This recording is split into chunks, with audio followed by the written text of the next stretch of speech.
Assalamualaikum warahmatullahi wabarakatuh. Balik lagi di segmen Kamis Kakak Adik Cerita Mistis. Tapi kali ini sayangnya kakak aku lagi sakit. Jadi sekarang hostnya aku sendirian. Gak apa-apa, sendirian juga, yang penting ceritanya tetap berjalan. Oke, di malam Jumat kali ini ada cerita dari seorang narasumber yang mungkin akan relate buat kalian yang pernah, oh ini ngalamin, aku pernah kayak gini loh, sama. Buat kalian, aku ingetin lagi, jangan lupa buat share cerita mistis atau horor kalian di email kita. Nanti di link deskripsi kita cantumin email kita buat share-share pengalaman kalian.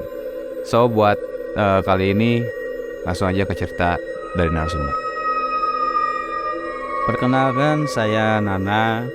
Saya akan sedikit bercerita tentang pengalaman saya waktu dulu pernah dibawa ke alam dunia gaib.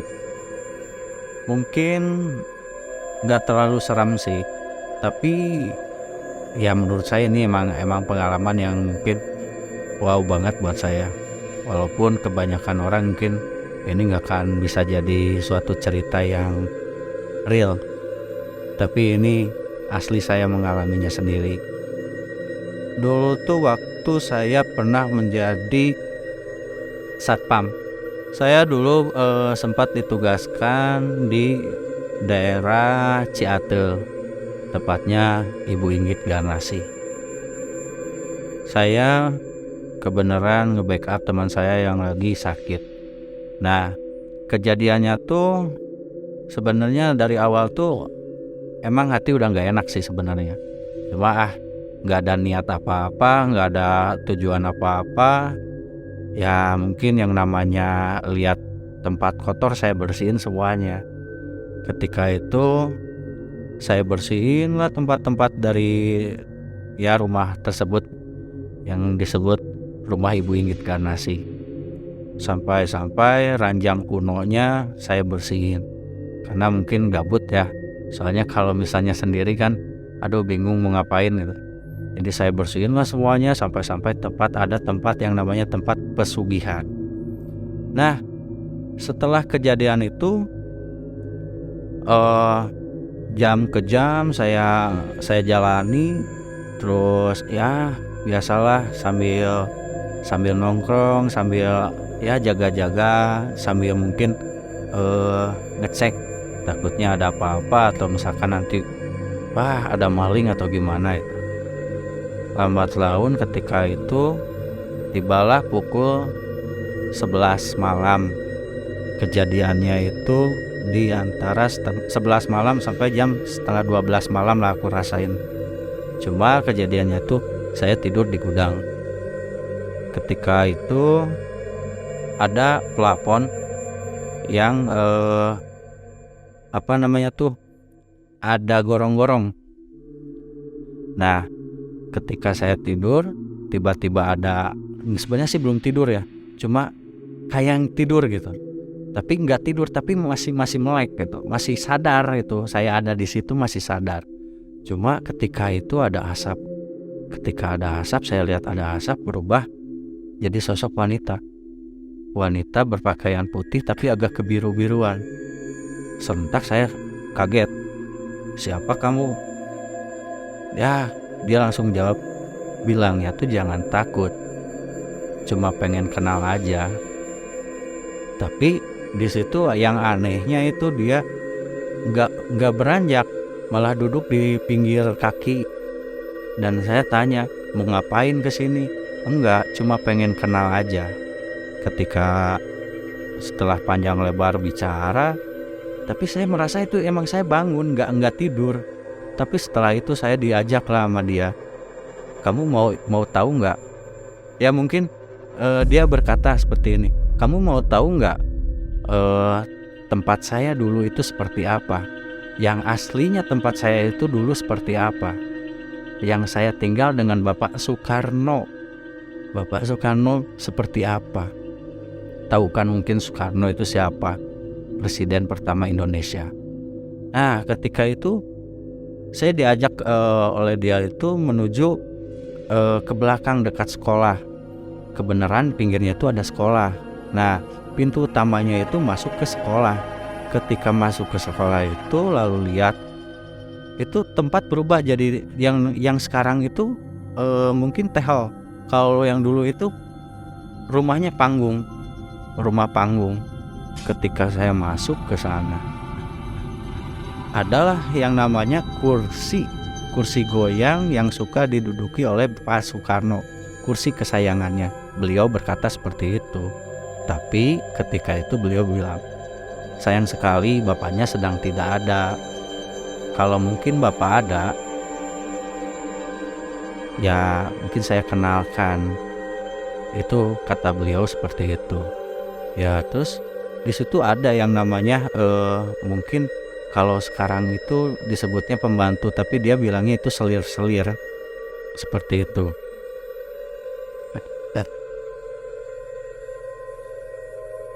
Nah, setelah beliau berkata begitu, terus yang beliau katakan, silakan lihat-lihat dulu aja rumah saya sampai kamu puas. Setelah itu mungkin nanti saya antar kamu pulang kembali. Tapi kejadiannya itu ketika saya mau pulang, beliau emang tidak ada, cuma menunjukkan kata-kata bahwa beliau bilang, ikuti jalan sekolah yang tadi, hati-hati, mungkin ada beberapa portal yang bakal tertutup. Nah aku kan bingung, portal apa nih? Tapi aku pulang lah dengan cepatnya, karena aku kaget juga sih, kaget ketika bilang seperti itu. Nah setelah aku pulang, tiba-tiba waktu itu udah sampai jam pagi lagi, sampai jam 7. Kalau nggak salah aku bangun kesiangan jadi jam 7. Nah ketika sudah bangun, sudah beres, mandi, mungkin segalanya udah beres, terus ada di situ yang namanya kuncen kalau bahasa Sundanya tuh. Kalau bahasa sekarang itu mungkin lebih ke pengurus. Nah aku tanyalah, Pak, mau tanya apakah betul ini tuh rumahnya dulu rumah panggung. Terus aku bilang, posisi tempat, rumah, kamar, sama juga detail-detail desain bangunan yang jelasnya aku sebutin ke kuncen tersebut. Kuncennya langsung bilang kaget. Kuncennya kaget. Ketika itu kuncen langsung bilang ke saya, kenapa kamu bisa tahu? Ya mungkin Pak, kemarin tuh saya mimpi, nggak tahu, mungkin saya masih sadar sih sebenarnya. Kalau bahasanya sekarang itu disebut lucid dream, seperti itu. Mungkin Pak Kuncen langsung bilang ke aku, bilang seperti ini, mungkin ini rezeki buat kamu, tapi nggak tahu ya, ini nggak tahu disebut rezeki atau bukan gitu. Cuma beliau berkata seperti itu. Sampai katanya tuh ada yang sengaja semedi di sana, di ruangan tempat semedi yang tadi saya ceritakan, sampai bilang mereka nggak pernah nemuin, mereka nggak pernah ada yang datang. Terus sampai ada yang bilang, walaupun ada yang ditemuin oleh ibu, yaitu Ibu Inggit Garnasi, mereka itu nggak pernah kembali lagi. Jiwanya katanya tersesat di sana, sehingga mungkin ya yang disebut gila itu seperti itu gitu. Jadi orang gila katanya tuh agak stres seperti itu. Mungkin dengan cerita saya seperti ini mungkin kalian nggak tahu percaya nggak tahu nggak, mungkin saya juga orang stres mungkin kayak gitu ya. Tapi ini pengalaman saya pribadi yang mungkin ya saya ingin berbagi pengalaman aja sih, berbagi cerita aja. Mungkin kalian pernah merasakan mungkin yang namanya lucid dream ini gitu, antara bangun atau tidak.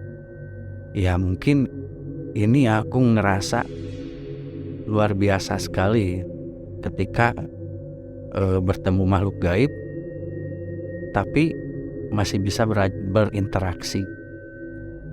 Mungkin sekian dulu dari saya, pengalaman saya waktu masih muda ya. Mungkin sedikit atau ya mungkin kalau misalkan ada kesalahan dari kata-kata saya, atau misalkan ada yang keberatan dengan bahasa saya atau ada yang keberatan dengan imajinasi mungkin ya. Ya mungkin saya minta maaf yang sebesar-besarnya karena ini hanya sebuah pengalaman yang saya jalani. Oke. Assalamualaikum warahmatullahi wabarakatuh.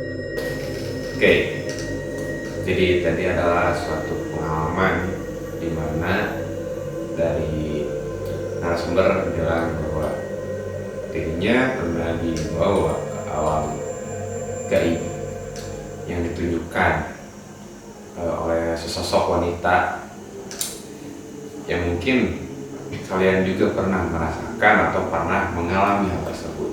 Seperti saya pribadi, saya pernah mengalami hal serupa, namun lebih ke teleport, yang dimana itu kejadian udah lama banget. Waktu saya kecil sih, dimana maghrib keluar rumah, pulang itu malah jadi muter yang lebih jauh gitu, yang dimana tiba-tiba ada di tempat entah berada di mana gitu, kayak kok ada di sini. Mungkin ini kejadian bisa masuk akal atau tidak gitu. Itu gimana persepsi masing-masing. Tapi yang saya yakini mungkin yang seperti itu ada hal seperti itu. So buat kalian yang punya cerita mistis ataupun horor, pengalaman kalian pribadi, kalian boleh share. Sekali lagi aku ingetin, kalian bisa share cerita kalian, pengalaman kalian di email kita yang nanti dicantumin di bawah. Jadi sekian dari segmen Kamis kali ini. Semoga ceritanya ini bisa menghibur kalian dan mungkin kalian ingin merasakan. Saya Arya, terima kasih. Sampai jumpa. Salam.